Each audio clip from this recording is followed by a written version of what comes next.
சொல்லு.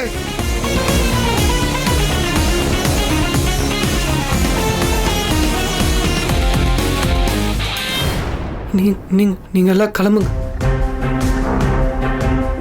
ஐயோ, இந்த கல்யாணத்தை பொறுத்த வரைக்கும் எனக்கு முழு சம்மதம் தான்.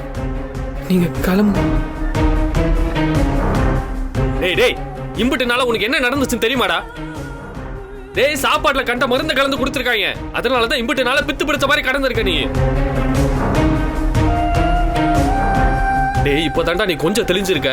நான் சொல்றது கேளு, நான் இருக்கேன்டா உன் கூட. வேணாம், எனக்கு யாரும் வேணாம். நான் பண்ண தப்புக்கு நான் தான் தண்டனை அனுபவிச்சு ஆகணும். பார்கவியை காதலிச்சுட்டு காதலிக்கவே இல்லைன்னு சொல்லிட்டு நான் தான் இவளை ஏத்துக்கிட்டேன். திரும்பவும் ரிவர்ஸ் அடிச்சு திரும்பவும் ஏத்துக்கிட்டேன். நான் ஒரு பைத்தியம். எனக்கு இதுதான் சரியாகும். நீங்களா கிளம்புங்க. மிரட்டி இருக்காரு. பா, நான் உங்களை அனுப்பிடுறேன்ப்பா. நான் அன்புக்கரசி கழுத்திலேயே தாலி கட்டுறேன். பா, எனக்காக ஒண்ணே ஒண்ணு செய்யுங்கப்பா. என்னடா? தயவு செஞ்சு பார்கவி விட்டுருங்கப்பா. சிவன் இந்த சரியை விட்டுருங்க. இவங்க எல்லாரையும் விட்டுருங்க. எங்க அம்மாவே விட்டுருங்கப்பா. உங்க காலில் விழுந்து கேட்டுக்கிறேன்ப்பா. எந்திரி.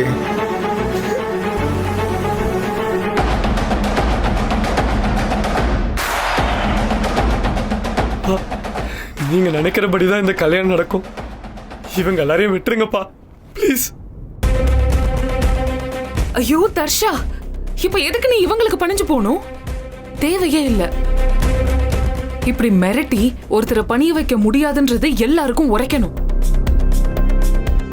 இங்க பாரு தர்ஷா, என்ன ஆனாலும் சரி நாங்க எல்லாரும் உன் கூட இருக்கோம். நீ ஃபர்ஸ்ட் தைரியமா இரு. வேணா வேணா,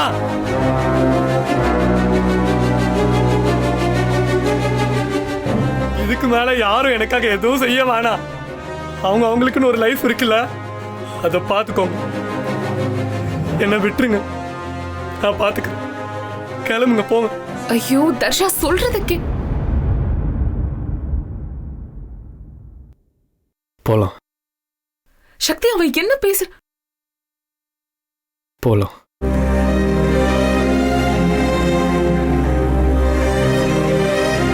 அதான் சொல்லிட்டார்ல, கிளம்புங்க. மூஞ்ச பாத்துக்கிட்டு